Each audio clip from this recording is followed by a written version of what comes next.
이진희 목사님이 쓴 책 유대인과 함께 읽는 창세기라는 책에 보면요, 유대 전승을 기록한 그 미드라시에 나오는 내용을 소개하고 있습니다.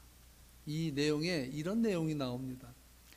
20년 동안이나 자식이 없던 리브가가 임신을 했는데 그것도 쌍둥이를 임신한 것이었다. 그러나 태중의 싸움이 너무 심해서 고통스러워 견딜 수가 없었는데 하나님께서 이렇게 말씀해 주셨다. 세상도 에서와 야곱에게는 너무 좁아서 그들이 평화롭게 지낼 수 없게 될 텐데 하물며 너의 그 뱃속은 그 좁은 뱃속에서 그들이 평화롭게 조용히 지낼 수 있겠느냐, 이렇게 말하고 있어요. 이 세상에 나와서도 그 싸움을 하는데 이 세상이 적다고 싸우고 있는데 하물며 너의 뱃속에서 잉태된 그 아이가 그 좁은 뱃속에서 어떻게 안 싸울 수 있냐, 이렇게 위로를 했다는 거예요. 야곱과 에서의 탄생 이후에 벌어지는 이야기를 접하게 되면 차라리 리브가의 몸속에 아이들이 있을 때가 행복했던 것 아닙니까?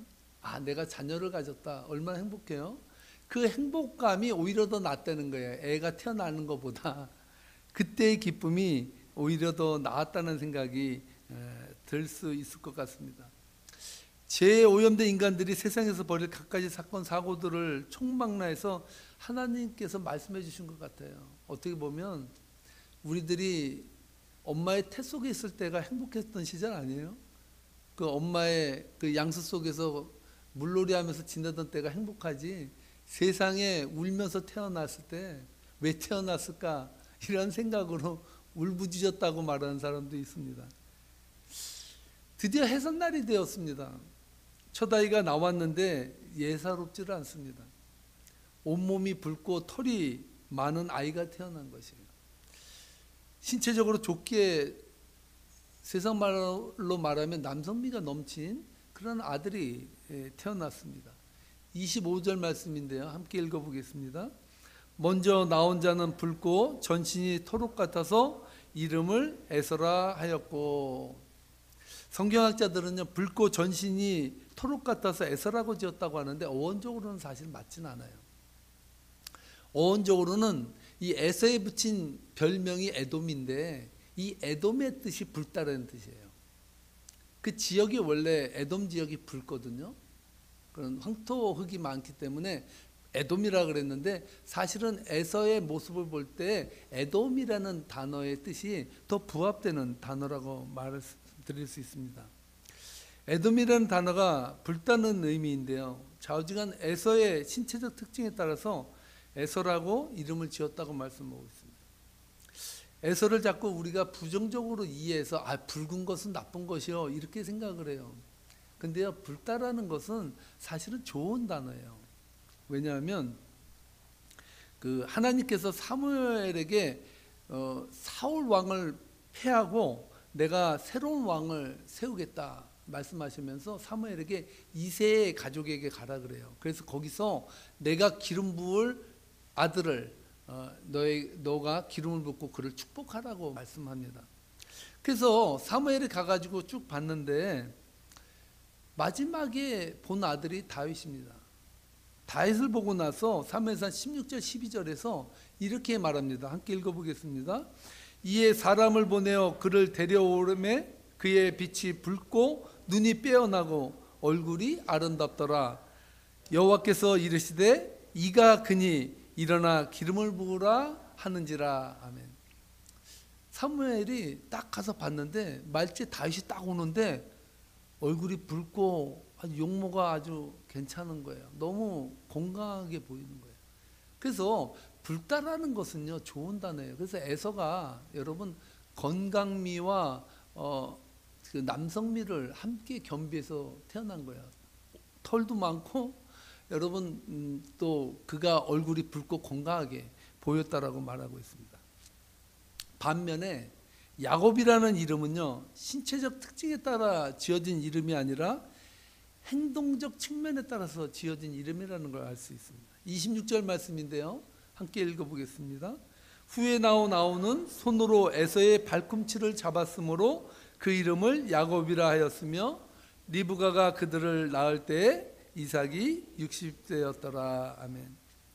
야곱은요 나올 때 형의 발꿈치를 잡고 나왔다는 거예요.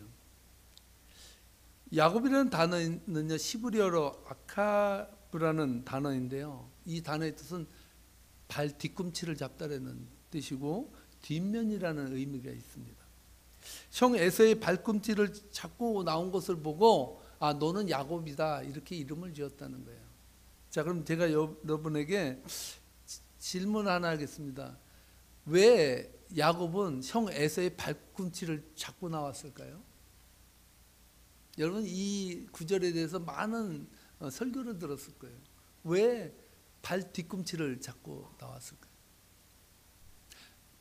많은 성경학자나 설교자들이 이 야곱이 에서의 발을 잡고 발 뒤꿈치를 잡고 나온 이유는 원래 먼저 나오려고 에서를 밑으로 내리고 자기가 올라가려고 그러다가 에서가 먼저 튀어나가는 바람에 자기가 그 다음에 튀어나갔다는 거예요.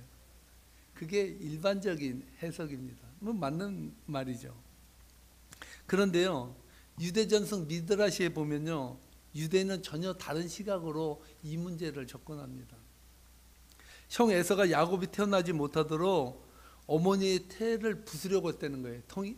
형이 에서가 자기가 나가면서 어머니의 태를 차면서 그냥 파괴시켜 버리려고 막 했다는 거예요.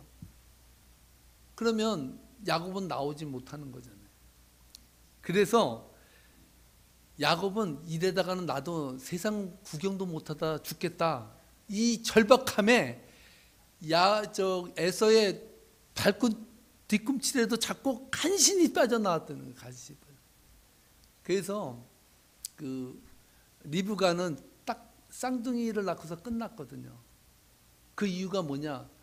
이 에서가 엄마의 그 태를 발길로 막 차가지고 파괴시켜서 그 다음부터는 아기를 생산할 수 없었다. 이렇게 쓰여져 있다고요. 그럴듯하지 않습니까? 뭐 보지 않았지만 해석은 여러 가지로 우리는 할 수 있다는 거예요. 이 쌍둥이가요 문제는 장성에서도 전혀 다른 배경에서 살아가고 있음을 성경은 말해주고 있어요. 27절 말씀인데요. 이렇게 이 아이들의 성장 배경에 대해서 이야기하고 있습니다. 함께 읽겠습니다. 그 아이들이 장성함에 에서는 익숙한 사냥꾼이었으므로 들 사람이 되고 야곱은 조용한 사람이었으므로 장막에 거주하니. 여러분 참 그렇습니다. 한 배에서 똑같이 태어나도요 성격과 기질이 완전히 달라요. 그런데 문제는 다음에 일어납니다. 형 에서는요 아웃도어 펄슨이에요. 이 에서는 나가서 그냥 사냥하고 뛰어노는 거 막 다니는 걸 좋아해요. 반면에 야곱은 얌전하게 엄마 옆에서 팥 따듬고 그 음식할 때 옆에서 도와주고 엄마의 그림자처럼 옆에 졸졸 따라다니면서 그렇게 가정적으로 지내는 거를 좋아했던 사람이 이 야곱이에요. 근데 이 다른 기질과 성격을 가진 두 아들을 대하는 부모의 태도가 나뉘어졌다는 거예요. 오늘 우리가 접하는 28절을요 그냥 단순히 넘어갈 수 있는데요. 28절 말씀을 한번 함께 읽어보겠습니다. 이삭은 에서가 사냥한 고기를 좋아하므로 그를 사랑하고 리브가는 야곱을 사랑하였더라. 아멘. 에서는 이삭이 사랑했고요. 야곱은 리브가가 사랑했다라고 말하고 있습니다. 저는요 오늘 이 포인트를 우리는 그냥 지나갈 수 있어요. 뭐 부모로서 좋아하는 사람 애들이 따로 있을 수 있지. 아빠는 그 에서를 사랑했구만, 엄마는 야곱을 사랑했고, 뭐 그럴 수 있지. 우리 이렇게 넘어가요. 그런데요 오늘 이 본문 말씀에 우리는 포커스를 맞추고 보아야 될 문제가 있어요. 그것은 뭐냐면 오늘 이 본문 말씀이 중요한 이유는요 인류 최초로 가정에서 발생한 자녀의 편애 문제를 다루고 있다는 거예요. 창세기는요 항상 최초가 많이 붙어 처음에 지어진 책이기 때문에 인류 최초로 가정에서 부모가 자식을 편애하는 그 사건을 다루고 있다는 거예요. 쇼킹하지 않습니까? 더 나아가서요, 저는 이 문제를 우리 인간이 사람을 대하는 인간 심리를 엿볼 수 있는 장면을 우리들에게 보여준다라고 생각이 듭니다. 우리는 성경을요, 그저 단세포적으로 읽어나갈 때가 많아요. 말라기에서 보면요, 하나님께서 베푸시는 선택적 은혜에 대해서 말씀하는 구절이 나오는데 이 에서와 야곱 이야기를 말라기서에서 하고 있어요. 진짜인지 한번 볼까요? 말라기서 1장 2절로 3절에 보면 야곱과 에서에 대해서 이렇게 말합니다. 함께 읽겠습니다. 여호와께서 이르시되 내가 너희를 사랑하였노라 하나 너희는 이르기를 주께서 어떻게 우리를 사랑하였나이까 하는도다. 나 여호와가 말하노라 에서는 야곱의 형이 아니냐? 그러나 내가 야곱을 사랑하였고 에서는 미워하였으며 그의 산들을 황폐하게 하였고 그의 산업을 광야의 이리들에게 넘겼느니라. 아멘. 이해하지 못할 이야기가 나와요. 야, 내가 형인 에서보다 야곱을 사랑했어. 그래서 야곱을 사랑하고 에서는 내가 미워했다. 이렇게 말을 하는 거예요. 여러분, 이 말씀을 어떻게 여러분들이 받아들일 수 있습니까? 여기서 우리는 한 가지 사실을 우리는 발견할 수 있는데, 여러분 성경을 읽을 때요, 우리가 꼭 한 가지 깨달았고 이해하고 해석해야 되는 부분이 있는데, 그것은 뭐냐면 너무 성경을 읽을 때 이분법적으로 읽지 마세요. 성경이 말씀하고 있는 그 말씀이 근본주의는 뭐냐면요, 근본주의는 문제가 성경의 활자를 믿어요. 그런데 그 위험성이 왜 있냐면요, 잘못하면 활자를 믿게 되면요, 활자 속에서 말하고자 하는 핵심을 놓칠 수가 있어요. 그래서 그게 위험하거든요. 그래서 우리는 성경을 읽을 때요, 너무나 흑백 논리로 읽을 때가 너무 많아요. 그렇게 읽으면 하나님이 말하고자 하는 진리의 정수를 못 만날 수가 있어요. 여기서 여러분, 하나님이 하나님은 야곱을 사랑했는데 에서를 미워해서? 아니, 인간적으로 말해서요, 여러분 생각해 보세요. 에서가 뭘 그렇게 잘못했습니까? 뭐 그렇게 미워움 받을 뭐 일을 뭘 했다고 에서를 미워하고 야곱은, 솔직히 인간적으로 보면은 야곱은 아주 비겁한 놈이고 치졸한 놈이고요, 야비한 놈이에요. 인간적으로 보면 사랑할 구석이 없어요. 어떤 에서는 정말 부모 공양한다고 가서 사냥해가지고 아버지 드십시오 하고 갖다 주는 사람이 에서라고. 뭐 미운 털이 박혔다고 그렇게 미워해. 그러니까 나는 에서를 미워해도 나는 정당해. 왜? 하나님이 미워했으니까. 이렇게 생각을 한다. 근데 그게 아니에요.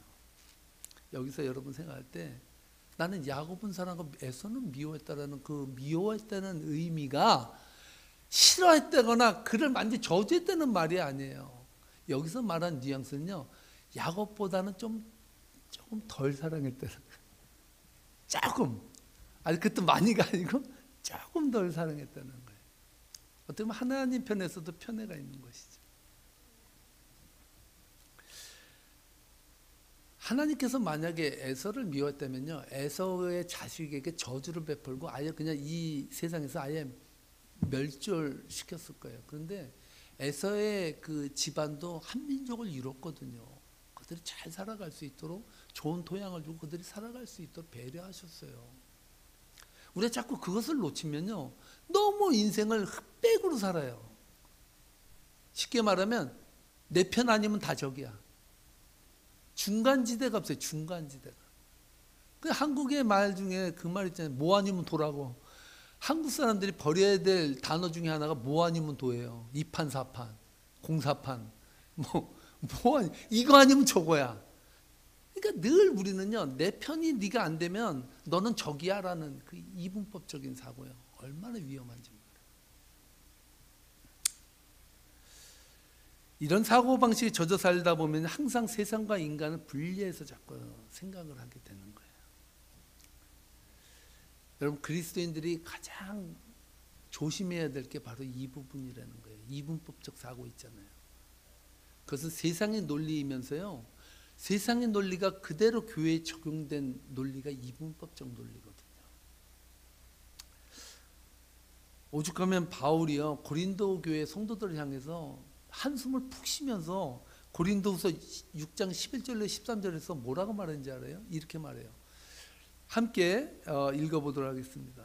고린도 사람 여러분, 우리는 여러분에게 숨김없이 말하였습니다. 우리는 마음을 넓혀 놓았습니다.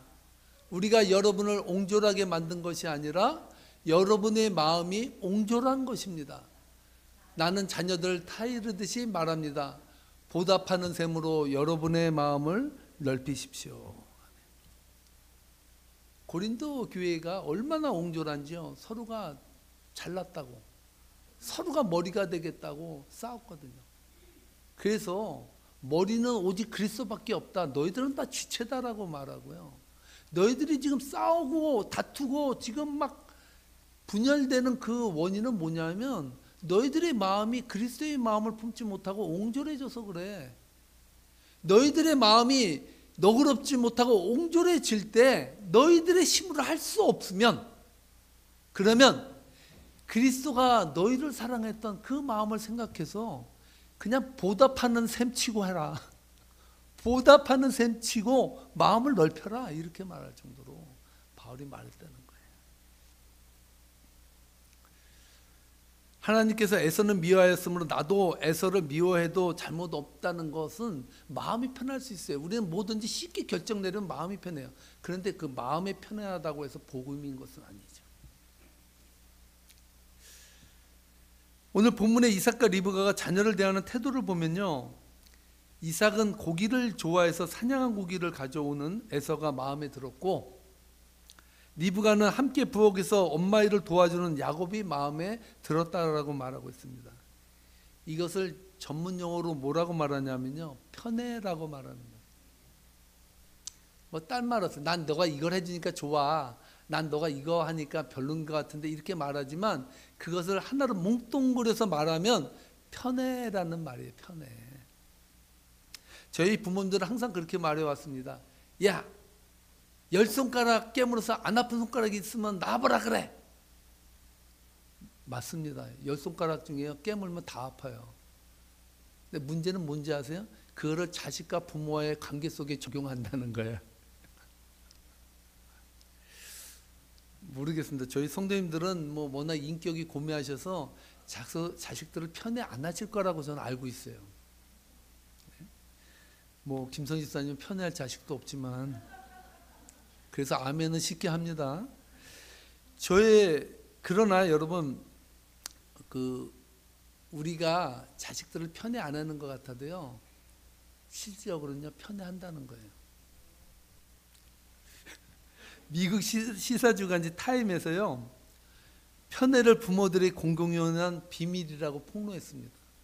편애는요, 다 말은 안 해. 부모가 어떻게 자식을 편애해? 이렇게 말을 하는데요, 부모가 편애하는 것은요, 공공연한 비밀이래. 다 아는 비밀이라는 거예요. 편애하는 자식이 없다는 부모의 말은 거짓말이라고 이 타임지에서 말했습니다. 나는 편애하는 자식 없어. 이건 다 새빨간 거짓말이라는 거예요. 성도님들이 이 의견에 동의하십니까? 난 편애해봤어. 솔직한 말로 이제 편애가 될 수 있어요. 같은 배에서 나온 자식도요, 편애가 된다는 거죠. 그래서 부모들의 편애에 대한 연구를 미국 데이비스 캘리포니아 대학에서 인간 공동체 개발학을 가르치는 캐서린 콩제 교수 팀이 연구했다는데요. 이 연구진이 768명의 형제자매와 부모를 연구한 결과 아버지의 70%, 어머니의 65%가 자녀를 편애한다는 것으로 나타났다는 거예요. 그리고 또 하나의 그 대답 중에 하나가요, 대부분의 부모가 첫째를 가장 좋아한다는 거예요. 저는 둘째인데 우리 어머니는 왜 저를 그렇게 좋아했는지 모르겠어요. 네? 제가 착각이라고 말하면 좋겠는데 저희 남매들이 다 하나같이 말하는 게 엄마는 편했다는 말이에요. 이거로 봐서는 편애한 것이 맞습니다. 저는 안 한 것 같은데. 여러분 근데요, 이 편애라는 이 문제가요, 심각한 자식에게 문제를 발생시킨다는 거예요. 심리학자들은요, 아이는 부모에게 자신이 어떤 존재인지 잘 알아채는 동물적 감각을 가지고 있대요.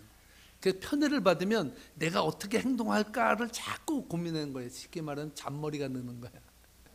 편애를 받으면 사랑받으려고 애를 쓴다는 거야. 어떻게 하면 부모에게 점수 쌓을까, 이렇게 자꾸 바뀐다는 거죠. 그래서 여러분, 미국 알렉스 젠슨 교수팀이요, 10대 형제자매가 있는 282의 가족을 조사했는데요, 부모에게 무시를 당한 자녀 중에서 그 정도가 좀 심하지 않은 아이들에게는 2배에 가까운 중독성을 줬다 그래요. 마약 중독이나 술 중독이나 여러 가지 중독에 빠지는 경우가 2배가 있었대요.